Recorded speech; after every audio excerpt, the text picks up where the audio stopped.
that. So, welcome to the October 23rd meeting of the Leadership Council. We have wanted to take a moment to acknowledge all of the entities that helped out with the Work Street relocation. It really was a Herculean, heroic, whatever the right term is, effort that was all hands on deck. Kayshla specifically was there every single day, morning, noon, and night, trying to coordinate relocation, behavioral health, health department, social services, all of the nonprofits. And I'm not going to name you because I'm scared I'm going to forget you, but you know who you are. The Leadership Council also for your leadership in pausing coordinated entry that made a big difference. So thank you all for the work that was done. And I would like to ask Leadership Council to consider adding an emergency item for today's meeting, or setting up an emergency meeting, or initiate an email vote to approve the reallocation of fiscal year 22 state ESG funding. Unfortunately, our subrecipients who were funded had an expenditure deadline by October 31st. And I was just notified today that they will not be meeting those expenses. We have until November 7th to submit funds to the state. And so we have an alternative plan that I would like to share with you all if you allow me the opportunity. Thank you. In light of the circumstances, Kayshla, if you just found out today, that's different. But I believe this is what happened last time too. It was like really last minute. So I'm comfortable with today because it is our last meeting of the year. But if at all possible, for future meetings, if we could just get as much advance notice as possible so that we can properly place it on the agenda, which is, we all know it's the best practice for conducting the public's business. So with that, I'm okay with it if the rest of the Lead Me Home Leadership Council is okay with it. Okay, also move. I understand Kayshla's been busy. Second. Okay, all those in favor, please say aye. Aye. Aye. Aye. Any opposed? Aye. Any opposed? Sounds unanimous, so we The can... City of Salinas would like to request Leadership Council approval to reallocate state ESG 2022 rapid rehousing and emergency shelter funds to meet the expenditure timeline set for November 7th, 2024.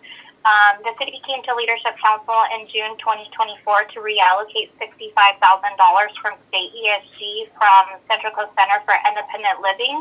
And we split the fund, decreased it, and moved some of it to Downtown Streets team. As of their expenditure reports submitted for the month of September that were due October 15th, we were notified just today that there was going to be $25,500 left on the table after they submit the expense reports for the month of October. The barriers that impeded the agency's ability to spend the projected funds was that the clients that were supposed to move into housing did not get the approval necessary for the units. And due to the limited time, we cannot execute any agreements with another agency. So we are asking Leadership Council to approve the $25,000 to the City of Salinas Rapid Rehousing Program. During the month of October, we supported 9 individuals during the Work Street site to get them rapidly rehoused using these fundings. So we're just asking for permission to be able to use the October expenses supporting the Work Street site for the expenditures for ESG. Thank you. I have a question about whether this funding is going to go to someplace that will be able to work with the people remaining at Work Street, or those people who were being placed from Work Street into another hotel and are still not permanently housed. Yeah, Phyllis, thank you for your question. So as I mentioned, for the month of October, our rapid rehousing program, as Roxanne mentioned, was boots on the ground at Work Street, providing housing navigation services to the individuals there. 9 clients from Work Street were housed using rapid rehousing funding that we're going to use these funding, essentially assign this funding for. So yes. Just to follow up to Phyllis's question, you were serving those people before you received the news that there was additional ESG funding. how were you funding those services before you received that news? We had to pivot, so we had cash funding that we have on hand, but because this expenditure timeline is so necessary to just readjust those expenditures, we're just moving it to state ESG funding. It'd be great if we could use the unexpected ESG funding to do more services for the people that are still disabled by the work street relocation. Yeah. Just so you guys know, the City of Selena's Housing Navigation and Rapid Rehousing Program continues to serve the work street clients while they're in emergency shelter as well. We're doing in collaboration with Sept, and so these are services we're currently providing. This is Roxanne. I so move as well. Again. I'll second Alejo. First and a second. All those in favor, please say aye. Aye. Aye. Any opposed? Hearing none, sounds like unanimous. Unless there's any abstentions, please let us know. Does anybody have any items from the consent agenda they would like to pull for discussion or action? The only notes that I have, Supervisor, is that I did send an email to the coalition about the representation, like the affiliations of the people that are represented, and I see Katrina nodding her head, so I know she saw it. So it's a minor adjustment. We all have roles that, like, categories that we fit into. So there's a couple in there, or at least one person in there that I saw that needs to be recategorized.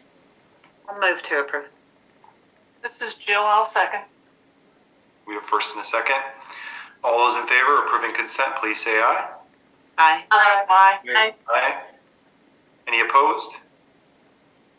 Hearing none, speak up if you have any abstentions or any. Hello all, my name is Allison Mabs. I am a consultant with Focus Strategies. For folks that are maybe unfamiliar, Focus Strategies is a nationally recognized consulting firm based out of California whose sole focus is supporting communities' efforts to reduce homelessness.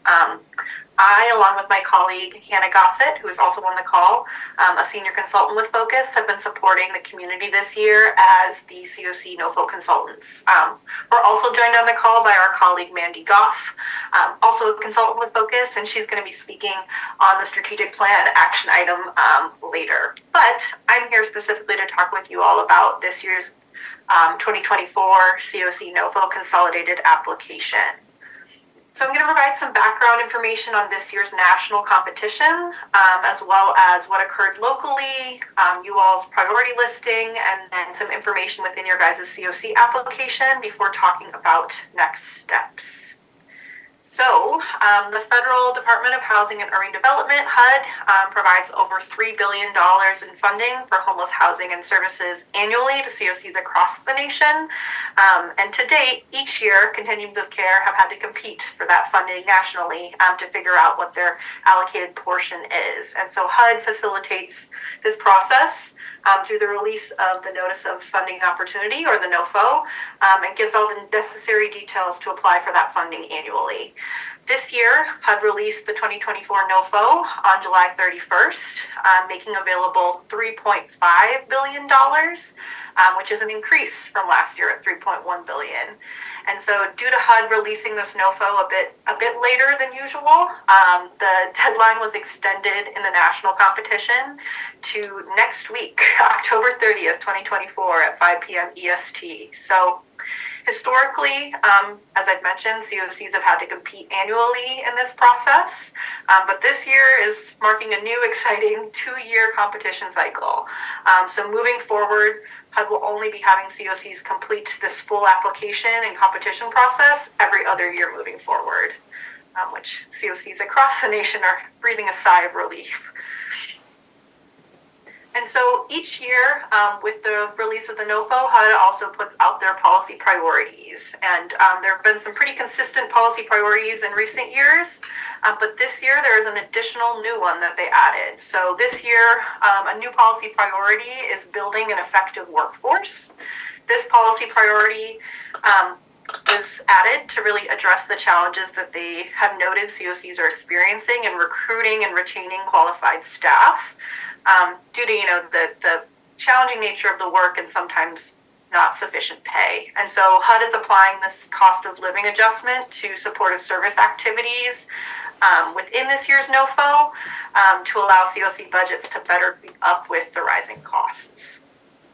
When looking at the funding available specifically to the Monterey San Benito CoC, this year the Monterey San Benito CoC is eligible to be awarded $6,999,000 or $873,000 for annual renewal demand funds.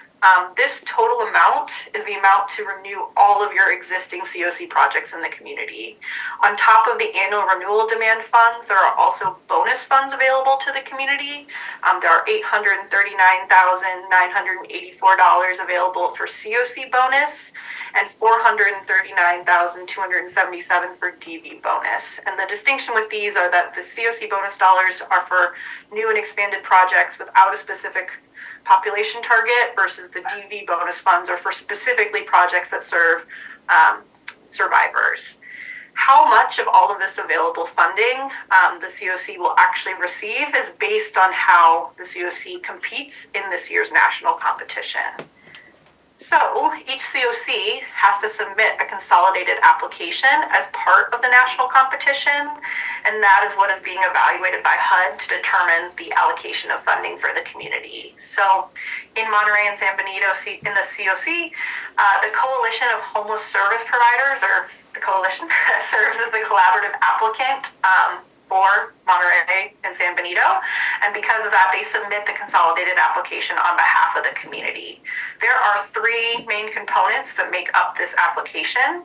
The CoC application, which includes system performance data and narrative responses regarding how the CoC is addressing homelessness in the community, as well as those specific HUD policy priorities. Also the priority listing, which is the ranking of projects from the local NOFO competition recommended for funding. And then the project application. So all CoC project applications that are accepted under the priority listing have to put in an application with HUD as well.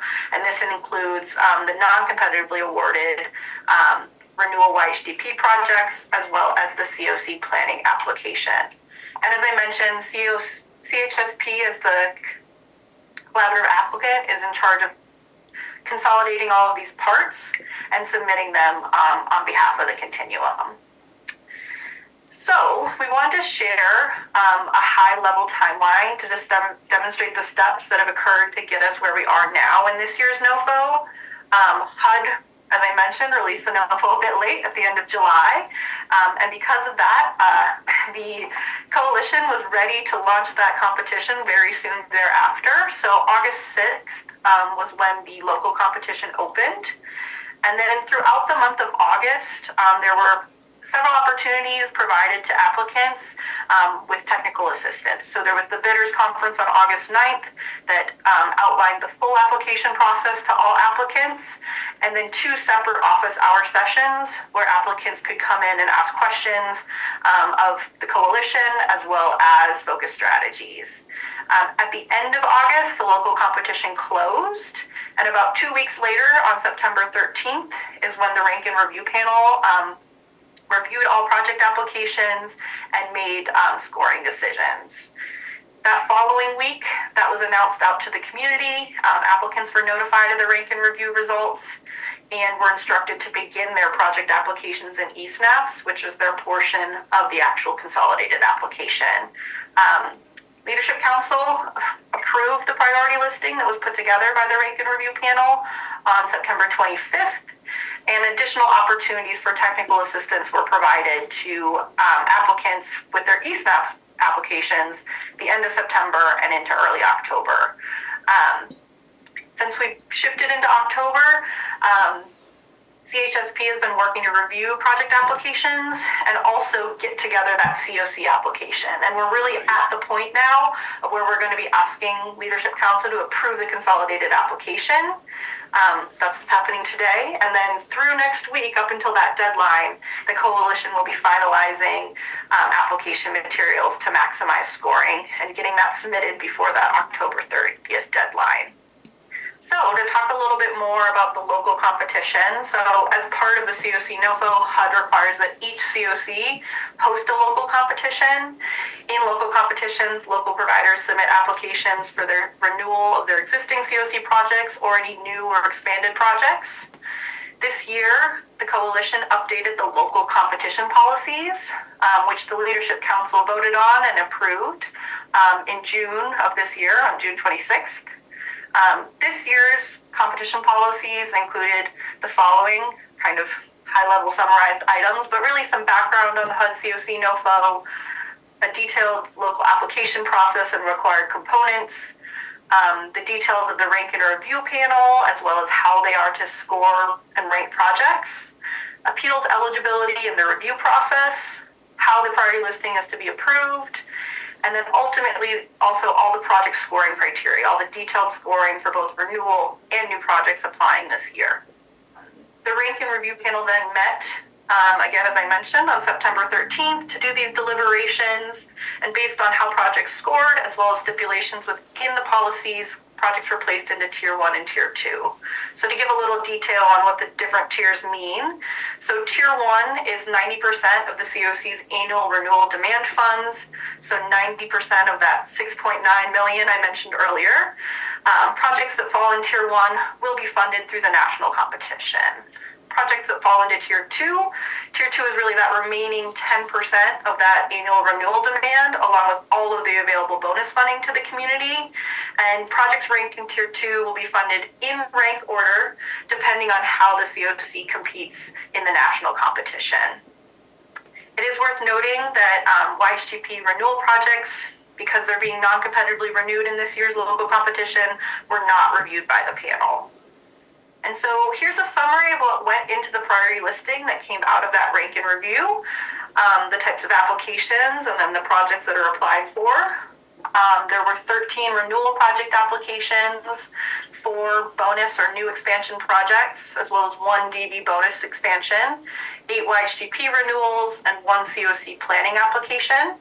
Of those application types, 11 PSH projects were applied for, 4 rapid projects, 2 transitional rapid rehousing joint projects, 5 youth supportive service only, and 2 youth transitional and 1 youth rapid. It's worth also noting that in this year's local competition, the review panel did not reallocate any funding for renewal projects, and renewal projects were recommended to be awarded at their full amounts. As mentioned, this listing was approved by the Leadership Council in a special meeting last month on September 25th. Now, shifting to look at the actual priority listing, this screen demonstrates the rank order of the projects that were part of the rank and review process. If you look here, the red line indicates the division between Tier 1 and Tier 2. There is 1 straddling project, you'll note, and that's totally normal, but basically a project fell right on the line, and so their funding for their full project is distributed proportionally above Tier 1 and below in Tier 2. This screen is the rest of the priority listing, or the non-competitively awarded projects, which is those renewal YHGP, as well as the CoC planning. It is worth noting that in future years, YHGP projects will be part of the competitive process, but that's based on when your community was originally awarded your YHGP funds, and that had not come to be this year yet. Now, shifting to talk a little bit about the CoC application, as previously mentioned, this is the big narrative and data part of the application that CHSP really drafts and brings together. They do that through pulling that fresh system data, reviewing previous year's application narratives, and collaborating with community partners to update and add to responses through this year. There are 4 main subsections of the consolidated CoC application. The first being Section 1, which really focuses on cross-system partnership and collaboration, as well as the CoC structure and decision-making, coordinated entry, how your community is addressing racial equity, and details of your local competition process. The second section of this application, or part of this application, is the pieces around data. So HMIS as well as the point in time count. This is where the CoC is scored on system performance and how, as a system, you all are functioning and serving folks effectively and efficiently. And then section 3 is about housing and healthcare leverage. 2 of the bonus projects this year reported having leverage with their projects. So this is the part of the application that gets into those details. And then section 4A is applicable only to communities that apply for DV bonus funds. Monterey, San Benito, CoC is one of those. You guys did apply for a DV bonus project this year. And so that portion of the application details how you all are planning to and are serving survivors in the community. We wanted to give you all a couple examples of the questions that are within the CoC application to kind of give you an idea of the depth of information that HUD is asking for. And so you'll see here that questions typically have multiple parts, and each part requiring a detailed response. And so HUD will give specific guidance on what should be addressed and the limits of how much content that you can provide on these, usually 2,500 characters. But there's a lot that goes into the CoC application, and these are just a couple examples of the types of questions within the sections. With that being said, we wanted to go ahead and kind of highlight some of the content that is going into this year's CoC application, because there's lots of good work occurring in the CoC, and there are themes in the responses in this year's CoC application. So lived experience engagement was one of the recurring themes in the responses across the application. So this year's CoC application really highlights the work of the community's lived experience groups, demonstrating how the CoC's strengthened response to homelessness has really been through their commitments to engaging people with lived experience. Also, there were several references to the update to the CARS system. So the community's efforts to really evaluate and plan for the CARS overhaul were repeatedly mentioned in the CoC application and help align with HUD's priorities. Additionally, the strong collaboration and robust partnerships in Monterey, San Benito County were regularly mentioned and created, a strong response in several of the different pieces of the application, as well as being able to call out leverage. So through the local competition, the CoC added new projects reporting both medical and housing leverage to the priority listing. Having projects with leverage can significantly strengthen a CoC's application. And then finally, the Lead Me Home plan was very much regularly woven into the CoC application responses. And through the process of having this Year 3 progress report and Year 4 action plan be developed as this CoC application process was going on, it made it so that highlights and accomplishments could really be spoken to clearly, and the strategic direction of the community is very much highlighted in the CoC application this year. And we wanted to also talk a little bit about considerations for future CoC NOFOs, and this is a very prime conversation with the new switch to this 2-year competition cycle. So now that this will only be having to go through this full process every other year, the years in between are going to provide opportunities for CoCs to revamp their processes and work on project and system performance. So really to capitalize on the opportunity at hand, there were some recommendations for the Lead Me Home CoC, which include, revising and refining further your local competition policies and scoring factors, further strengthening CoC projects and overall system performance through monitoring and operational improvements. And then, after this year's competition, really reviewing the 2024 consolidated application and the feedback that the community receives from HUD to take note of places for improvement in future competitions. And then we anticipate this focus on projects with medical and housing leverage continuing. So in between competitions, working to identify partners for new potential projects that can demonstrate leverage can only be beneficial to the CoC in future competitions.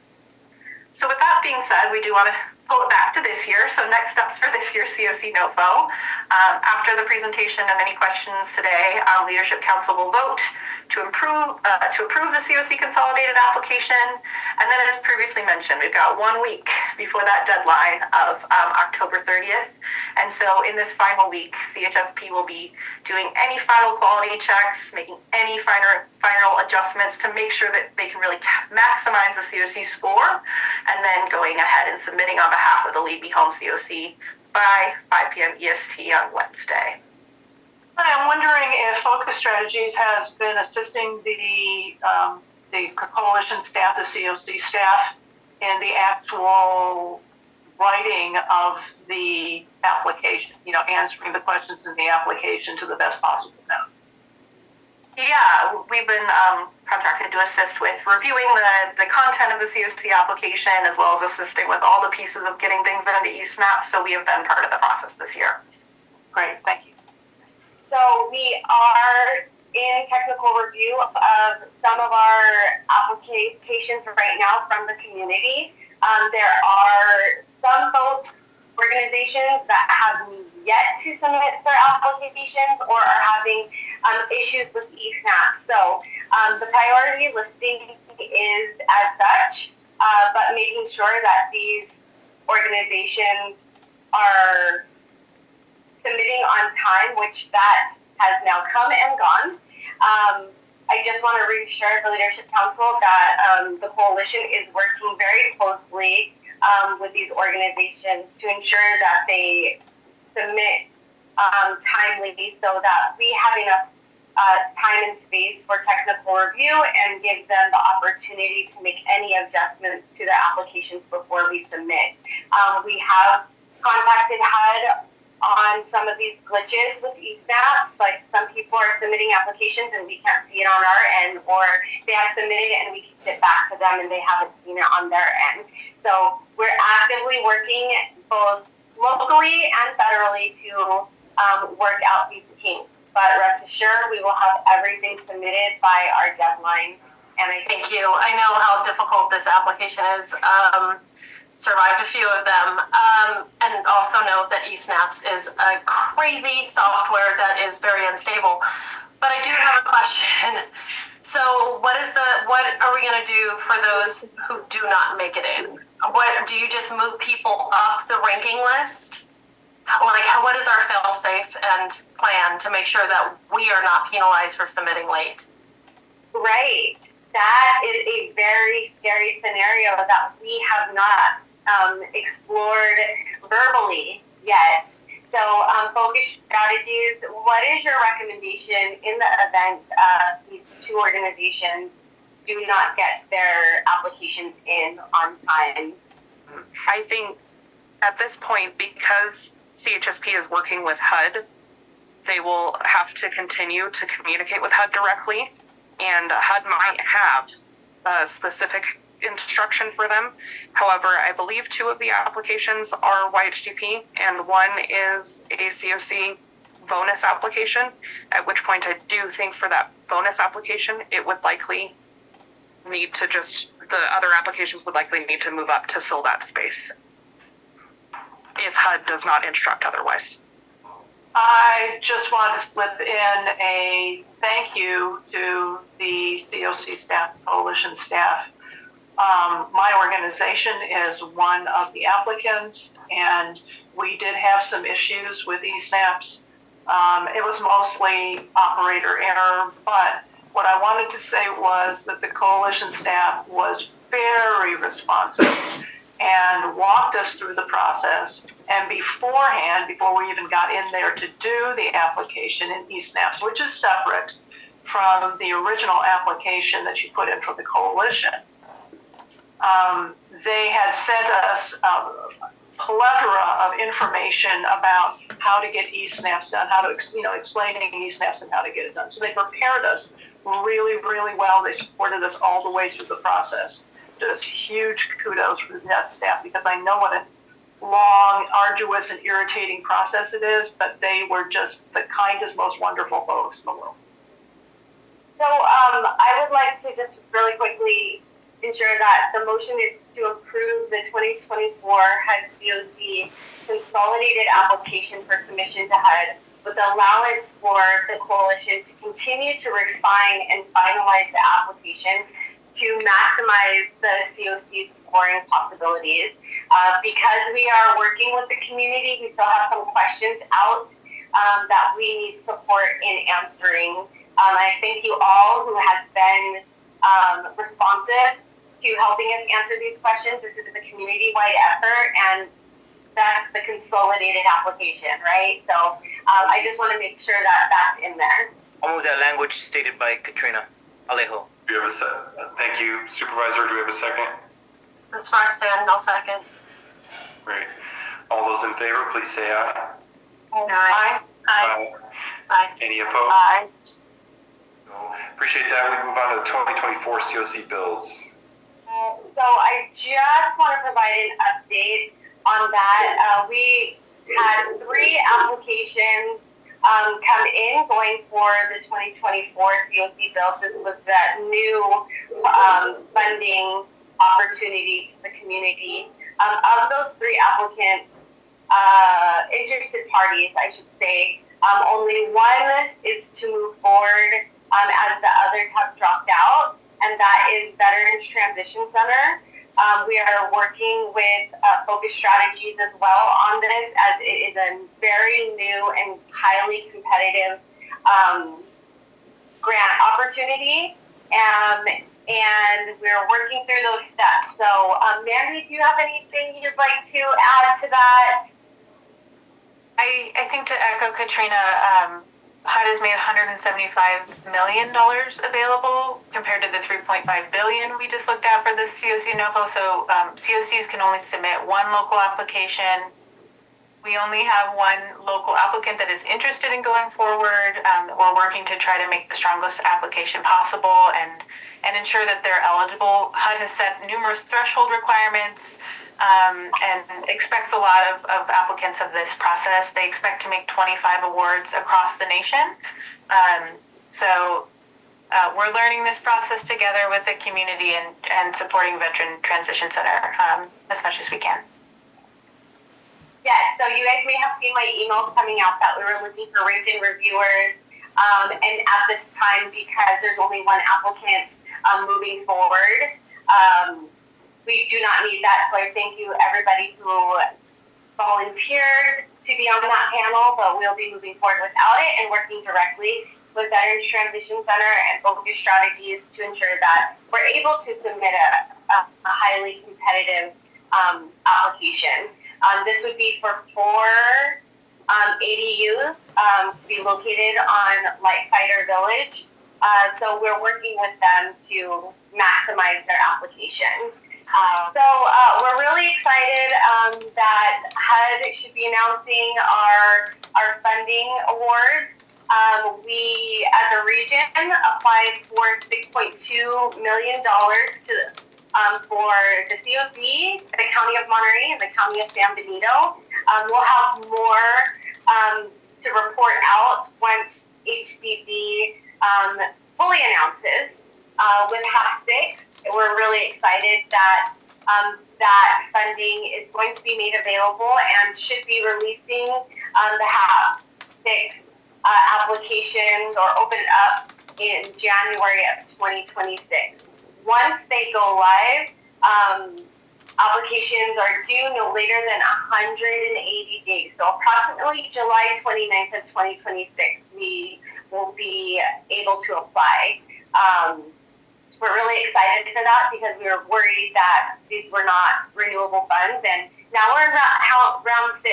So everybody just keep your eyes open because applications will be being prepared and funding competitions for HAP 5, once awarded, will go live as well simultaneously. We would then be able to move on to item number 6 under planning, the Lead Me Home Plan, Year 4 Action Plan, and Year 3 Report report, and that's Focus Strategies, and we know Focus Strategies has. Hi everyone, I'm Mandy Goff. I'm a consultant with Focus Strategies. I, along with my colleague Hannah, have been supporting CHSP and the COC in updating Lead Me Home documents. And specifically, we want to share a little bit about the Year 4 Action Plan and the Year 3 report today, and then offer any opportunities for last questions on these documents before we move for a motion to vote for their approval. So as a reminder of where we are in the process with Lead Me Home plan related documents, we started with developing a draft addendum and a year 3 report and gathering feedback in June and July on those. In August, the Lead Me Home addendum was finalized and approved by the Leadership Council. The Year 3 report was then updated based on the community feedback we received. In September, the Year 4 action plan was drafted and feedback on that plan was gathered. And so today, we're now moving to seek a vote to finalize the Year 3 report and Year 4 action plan.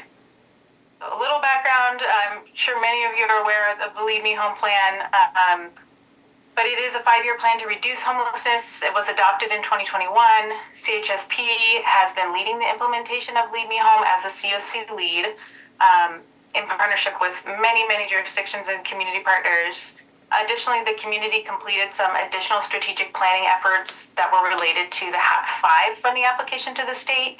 And so in July of 2024, as I mentioned, the COC approved an addendum to the Lead Me Home plan that combined these new strategic plan, these commitments that were made in the HHAP 5 application, alongside the community's growing focus on equity and progress made in the first 3 years of the plan's implementation.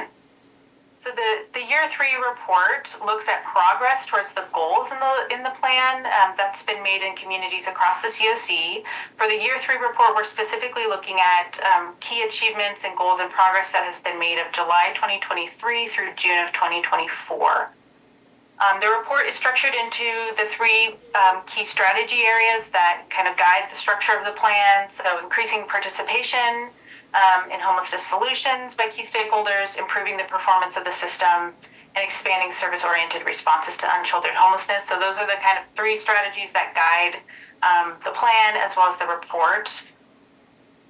The report not only allows us to track progress on the Lead Me Home goals year to year, but also it does reflect the hard work and continuous efforts in the community on a wide range of efforts to improve the overall system of care. The Year 4 action plan, Focus Strategies has supported the development of an annual action plan that helps hone in on specific activities that the COC plans to deploy and to help achieve the strategies in the plan each year. So this year, to align with the addendum, the action plan includes activity leads. So activity leads were added to the addendum, so they were also added into the action plan. The activity lead, as you can see an example here from a strategy area, the activity lead means that progress on this item is ultimately seated with that committee or that lead, that organization. However, they may seek additional support from partners to complete the activity, but they really hold responsibility for making sure the work happens. And the idea behind adding activity leads is that the approach provides more transparency into the process and also helps clarify what group will hold the item to support guiding that committee work forward, and also help us know who to go back to seek updates on what happened with that item in future years. Also, one new item in the Year 4 action plan that you see this year, at our feedback session that we gathered community input on the plan, the community was invited to help prioritize action items for this year's action plan during the feedback sessions.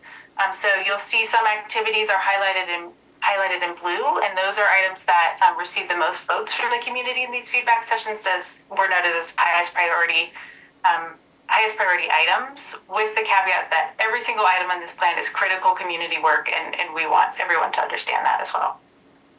So just a few words on the development of these 2 documents that you saw in your packet.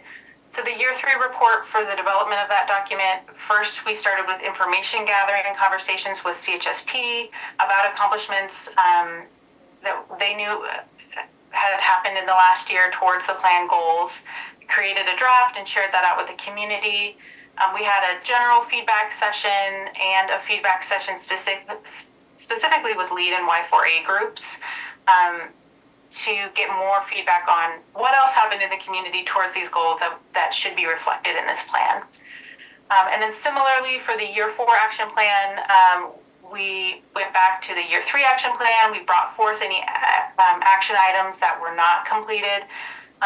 We again had gathered input from CHSP on additional items that are planned for the next year that should be in the action plan, and again went back to the community in a general session and a lead in Y4A session to look at the items in the plan and also get feedback on what else are people planning to do this year that aligns with the goals, or what do you feel very strongly should be included in the plan, and then to the best of our ability incorporated that feedback into the final draft that you see.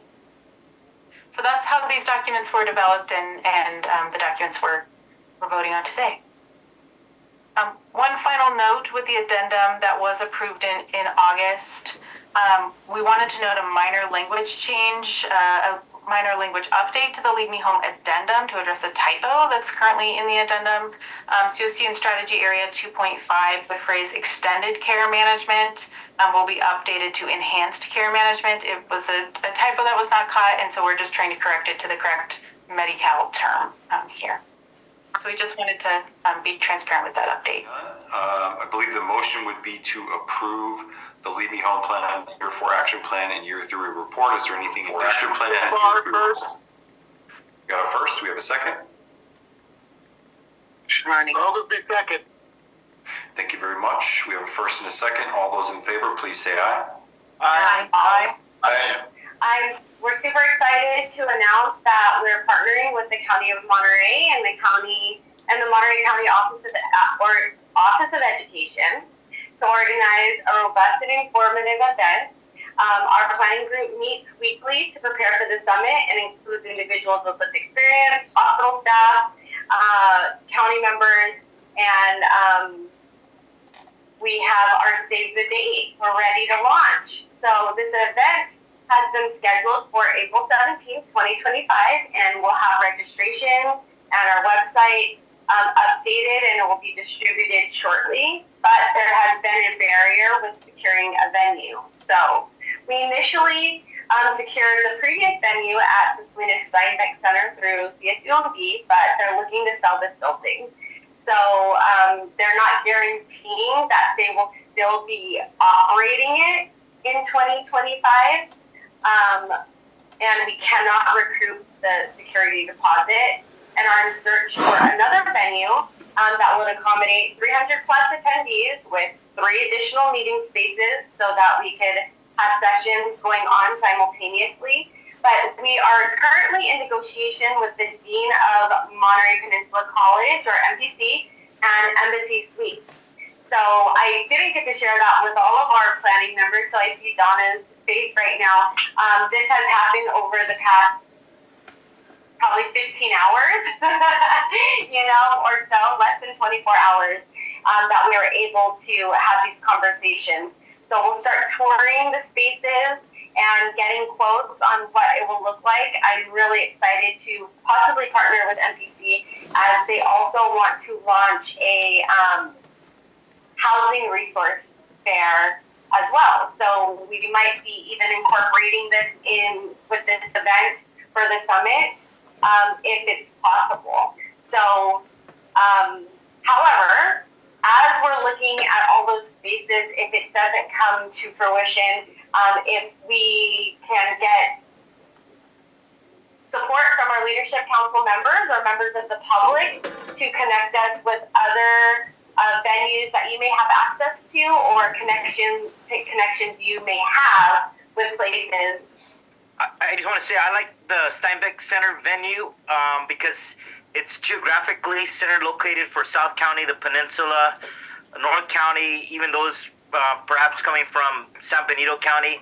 So I want to be cognizant of that, and it's and I know we're a little tight on some of those meeting places, but I don't know. I think we got to consider other options as well. But because I think we've only had one in person there, and I think it worked well. Yeah, it worked beautifully if they would not sell their building, or if you have any type of influence on getting them to secure our date.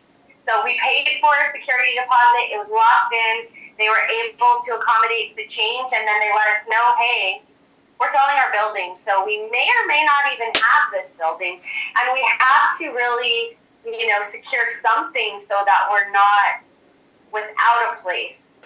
Should they just say?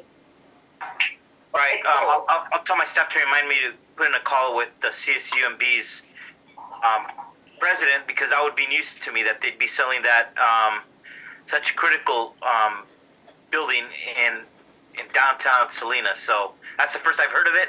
So I will make sure to follow up with her office directly. How many people are we expecting to attend? Casey, I think the number's 350. 350? It is 350, but we're now merging with the Foster Youth Summit, which also brings in more people. And then if the colleges want to get involved, I think it can get really big really fast. We can also explore the college in Salinas. I think that has come up as an option. Hartnell. There aren't that many venues for this many people, so it's going to be a short list. We just need to work the list. It's really tough to find places for that many people. Can I interject a little bit on this? Who's speaking? Donna. Yes, go ahead. Thank you very much. Monterey County Office of Education and part of this planning team. We have actually looked at every place that we know of, right? And there's just been roadblocks. The thing about using some of our local hotels, they're beautiful venues, but they're incredibly expensive. And in order to use the hotel venues, we also have to purchase their food, which is incredibly expensive. So yes, we really would love the Steinbeck Center to go through, or the Salinas City Center. And of course, we would love for somebody in this group to purchase it so we can use it for forever. So that's an option as well. Just saying, just putting that out there. Maybe we can all get together and buy it. But, so that's where we are, but it's going to be very exciting. Thank you. I just wanted to also voice the same comment that Supervisor Alejo made. I do believe that Salinas is very centralized, and if we want to ensure that residents in San Benito County attend the event, I do believe that more will attend it if it's in Salinas than in Monterey. Traffic is horrendous, so anything that we can do to keep it in Salinas is the best option, I think. One of the things that we can explore, it's not something that I'm with, but it could help, is this has always been a free event. We could give, set aside tickets for people with lived experience to make sure that they can come into attendance. That's what the National Alliance to End Homelessness does. But we certainly may be at a pivotal moment to where if it is going to continue to grow, and we want it to grow, we want everyone to learn about homelessness, then maybe we need to make the decision of starting to charge a fee so that it makes it easier for the coalition to purchase a site, or to rent a site, sorry. I don't like that idea. This is Alejo. I don't like that idea. This will only be our third time doing this. I think we're not even far along to do that. I hate any type of financial cost to dissuade people from attending and participating, as I know that will definitely be a factor. Thank you, Supervisor. I would just basically agree with Supervisor Alejo. I think it's somewhat counterproductive to charge, and then the hope of growing, then you're probably not going to grow at that point. You're probably going to go the other way. So, how much is the hotel? What kind of cost are they asking for, and what do you think the overall cost would be? Yes, I got a quote from Embassy yesterday, and for meals alone, it was $35 a plate for a sandwich and a salad. So we're looking at an upwards of 15,000 to include like a dessert. So it was kind of crazy. I'm working with them to see if we can get something, you know, a nonprofit rate, and we haven't gotten that far yet. Okay, and the reason I'm asking, because if we get that number, and maybe the negotiation too is, do we really need that per plate, or can we just have some kind of snacks? I know lunch should be preferable, but maybe we ask some cities and other entities for a donation for the event, because I agree, we can't charge right now. I'd rather do something outside under tents in a nice park, but thank you, Chair. The rodeo is an option. It is very expensive at the rodeo.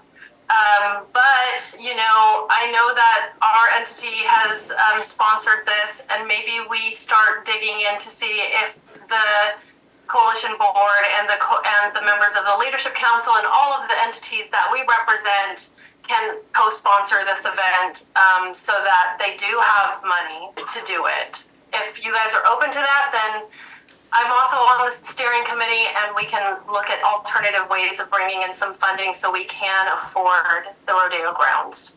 Hearing none, that would take us to item 7, system coordination, cars prioritization, and assessment tool work group. Yes, so just a brief update on this. Our cars PAT group, so that's what we're calling it now, will be kicking off at the end of this October. This group consists of key partners in Monterey and San Benito counties, representing essential system elements such as outreach and drop-in services, emergency shelters, supportive housing, victim service providers, and reentry services. This group will be meeting monthly to develop a new prioritization and assessment tool to replace our current VI SPDAP for single adults and families. CHSP has already implemented a new youth assessment tool, or YCAT, in February, and this new tool will for single adults and families will align with the broader system improvements that are currently taking place. Katrina, I don't even have time to raise my hand. Do you have time, or do you have anyone from interim on that committee, Katrina, by chance?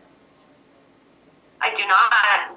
I think, just because we have such a special, it can be so challenging with interim because we have that mental health specifier, and it's so hard to find people who meet the needs. And I know one of the challenges we really are experiencing is in being able to find people to take the vacancies that we have right now, because we go through list after list after list after list, and it's months of people being on the street. So I don't know, it might be, I don't know if this is the right venue for it, but hopefully to find a way to fill those housing vacancies sooner so that we can actually get people off the street.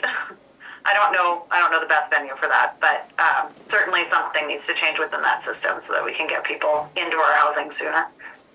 Yes, so Roxanne kind of started to talk about our 60-day cars hold and 545 work street prioritization, and I'd like to punt it to Kayshla, Lopez, and any of our other partners, like maybe Roxanne, to give us an up-to-date report on the efforts that has been taking place with the Leadership Council's approval of having a 60-day hold on our coordinated entry system. Kayshla? Thank you, Katrina. And as you mentioned, I think, Roxanne, you're going to be able to fill in the blanks of wherever I cannot. But as Roxanne mentioned, it's really been a collective effort to support the relocation of the individuals at Work Street.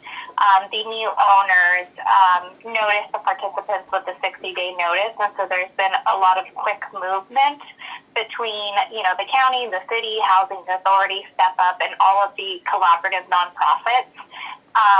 The housing authority provided 44 vouchers to the individuals that were participants at Work Street, and they've all been provided housing navigation services and It's been quite a roller coaster ride, but I just want to say thank you to everyone who's been pivotal in the collaboration. Leadership Council, we could not do it without you. Julia, Zulika, Jonathan, Roxanne, John, Katrina, Denise, Greg, Casey.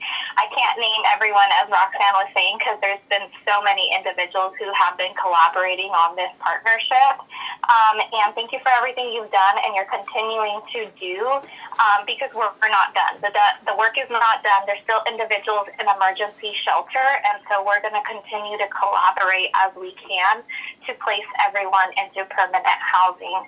So just an overall update, there was 44 households at Work Street. Some of the households merged, so the outcomes are 42 households. 16 have been placed into permanent housing. 7 are in emergency shelter but have a housing move-in date scheduled within the next couple of weeks. 15 are in emergency shelter and continue to receive ongoing housing navigation services.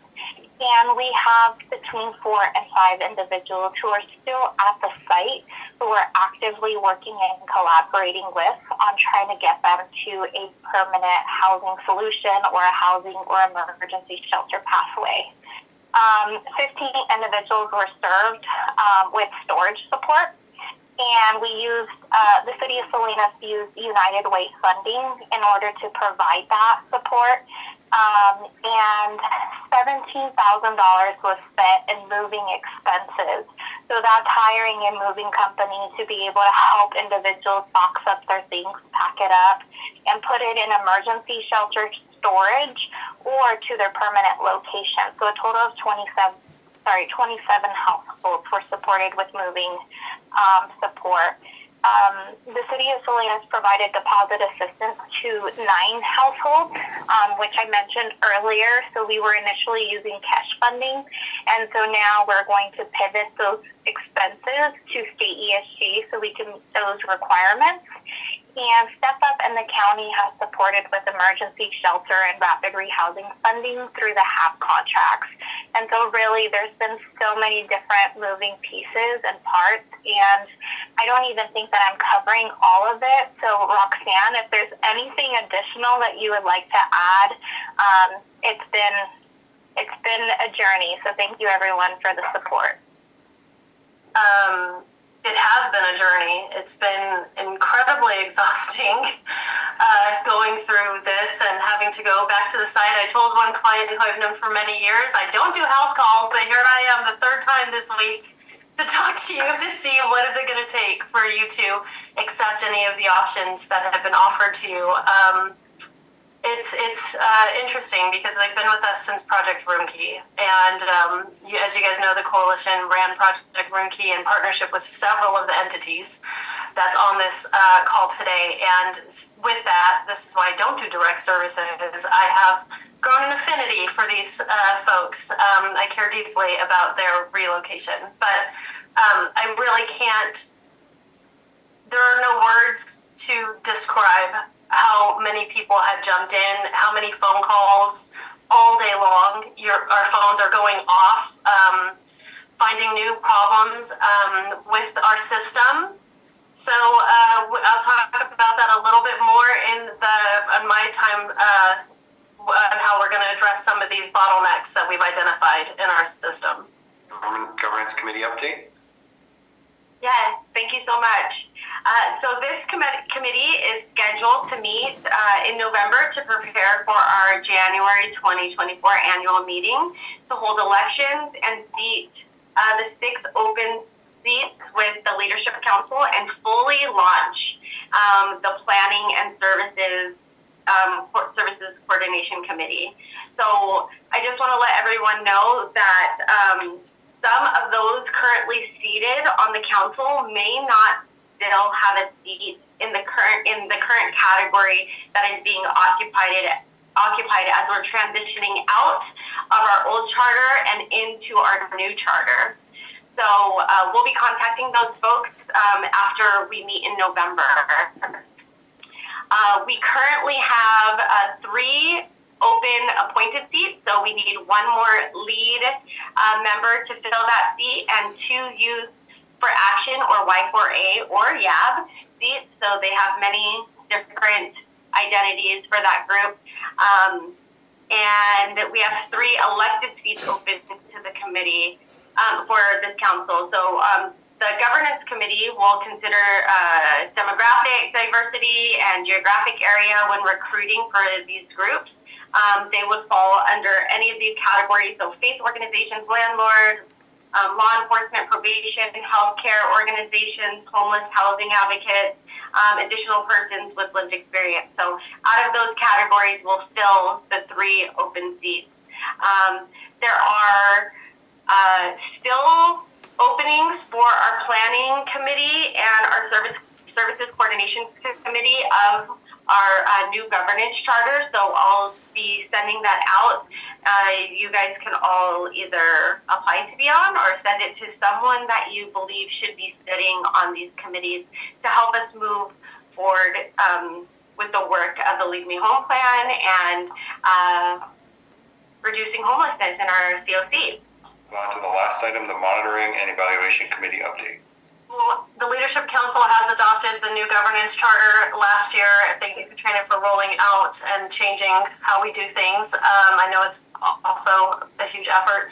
But I am chairing the new Monitoring and Evaluations Committee. Our first meeting is going to be on Friday. The charge of this committee is essentially for us to promote the highest quality of care and continued performance improvement through ensuring individual project monitoring, system performance review, and annual evaluations are completed. I am happy to chair because as we have worked through the 545 Work Street relocation, we, as I mentioned, had identified several failures in our system, and it was very much like a 100-day challenge, except for much shorter. So one of the things that we have identified is that, the state of California has passed a law in 2016 saying that federal, state-funded programs that are going towards homelessness services or homelessness response services, I suppose, they have to abide by Housing First principles. And we have found that there is a general misunderstanding of what the state law says. So we will be working together with the City of Salinas, the Coalition of Homeless Services Providers, people with lived experience, for us to work on the new monitoring and evaluations, policies and procedures, and also implementing Housing First in our community, which will include lots of tools for the funders, for the service providers. We will be doing regional grievance policies and procedures, and it's a big deal. So I do look forward to providing the Leadership Council with updates as we progress through this. And we are on a major time crunch because from the county's perspective, I would like to get this teed up to the Board of Supervisors for approval before all of the management analysts start writing everyone's contracts for next year. So it's going to be, we're going to move fast. And I just apologize ahead of time of how much information is going to come at you, but it'll be worth it. I try to weigh in on just before we move out of governance on those open vacancies. I just wanted to mention that in January, per our updated governance document that we approved a few months ago, at the beginning of the year, actually, we were supposed to have an annual meeting in June. We didn't have it because we were going to have the summit, homelessness summit, in October, and we thought that'd be a better place to have an annual meeting for this body. Well, now our summit got postponed, so we're trying to keep to the intent of our new governance structure by holding that annual meeting in January, but also by then hopefully to fill in some of those vacancies for those